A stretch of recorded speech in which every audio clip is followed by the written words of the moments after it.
টাইটানিকের নির্মাণ শুরু হয় 1907 সালে। প্রায় 3 বছর আর 2000 ওয়ার্কারের কঠোর পরিশ্রমের পর জাহাজটি তৈরি করা হয়। জাহাজটি সম্পূর্ণরূপে তৈরি হয়ে যাওয়ার পর শুধু বাকি ছিল টেস্ট করার কাজ। জাহাজ কোম্পানি তখনই আত্মবিশ্বাসের সঙ্গে গর্ব করে যখন জাহাজটি যথাভাবে টেস্ট পাস করে। টেস্ট রেজাল্টের পর গোটা বিশ্বের নিউজের মাধ্যমে মার্কেটিং করা হয়, যার হেডিং ছিল আনসিকেবল টাইটানিক, অর্থাৎ জীবনে না ডুবা জাহাজ তৈরি করা হয়েছে। মার্কেটিং এর কয়েকদিনের মধ্যেই টিকিট শেষ হয়ে যায়। এই লাক্সারি জাহাজটি চাপার জন্য এতই টিকিটের রিকোয়েস্ট ছিল, টিকিটগুলো ব্ল্যাকে বেচতে হয়েছিল। সেই সময় একটি টিকিটের মূল্য ছিল ভারতীয় টাকায় 4,80,000 মতো। এর পরের সময়টি ছিল 10 এপ্রিল 1912, অর্থাৎ এই দানবীয় জাহাজটির যাত্রা। এই জাহাজটি যাত্রা শুরু করে ইংল্যান্ডের সাউথহ্যাম্পটন থেকে।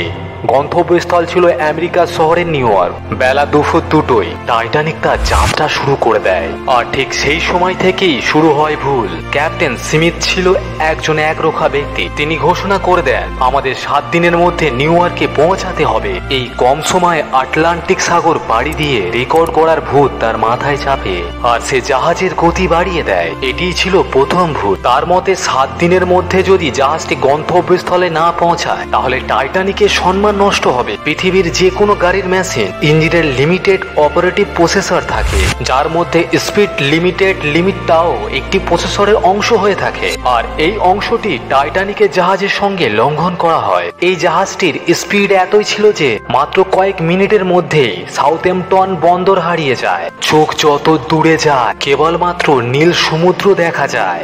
এখন টাইটানিক তার যাত্রার 3 দিন। ফ্রান্স এবং ইংল্যান্ডে কিছু সময় বিরতি নিয়ে টানা 72 ঘন্টা ধরে একই গতিতে নিউ ইয়র্কের দিকে অগ্রসর হতে থাকে। ওই দিন 15 এপ্রিল 1912। সমুদ্রের চতুর্দিকে কুয়াশায় আচ্ছন্ন ছিল, যার কারণে ভিজিবিলিটি অনেক কম হয়ে যায়, চতুর্দিকে ব্লার হয়ে যায়।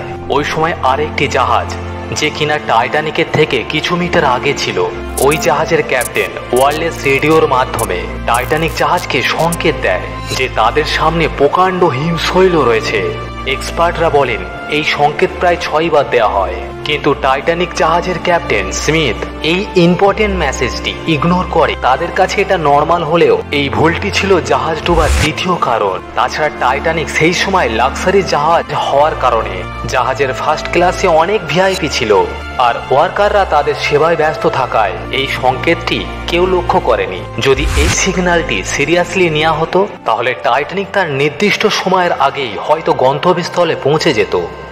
আজ কিন্তু এই পর্যন্তই। ক্ষমা করবেন বন্ধুরা, এটা সম্পূর্ণ ভিডিও নয় টাইটানিক জাহাজ ডোবা। আর যদি আপনি জানতে চান পৃথিবীর সবচেয়ে বড় জাহাজ টাইটানিক ডুবে যাবার আসল রহস্য, আসল কাহিনী, তাহলে অবশ্যই আমাকে কমেন্ট করে জানান। যদি আপনাদের রিকোয়েস্ট এবং কমেন্ট আসে তাহলে অবশ্যই পরবর্তী ভিডিওতে আপনি সম্পূর্ণ ভিডিওটি দেখতে পাবেন। তো বন্ধুরা, পরের ভিডিওতে আপনি জানতে পারবেন 111 বছর আগে পৃথিবীর সবচেয়ে বড় এই দানবীয় জাহাজটির সম্পূর্ণ যাত্রা কেমন ছিল এবং কেন টাইটানিক জাহাজ ডুবে গিয়েছিল, সেই রাত্রে এমন কি হয়েছিল। এর সম্পূর্ণ রহস্য জানতে আমাদের চ্যানেলটি এখনই সাবস্ক্রাইব করে নিন, যাতে করে পরবর্তী ভিডিওগুলি আপনি খুব সহজেই পেয়ে যান। তো বন্ধুরা, তাহলে চলুন দেখা হবে পরবর্তী ভিডিওতে।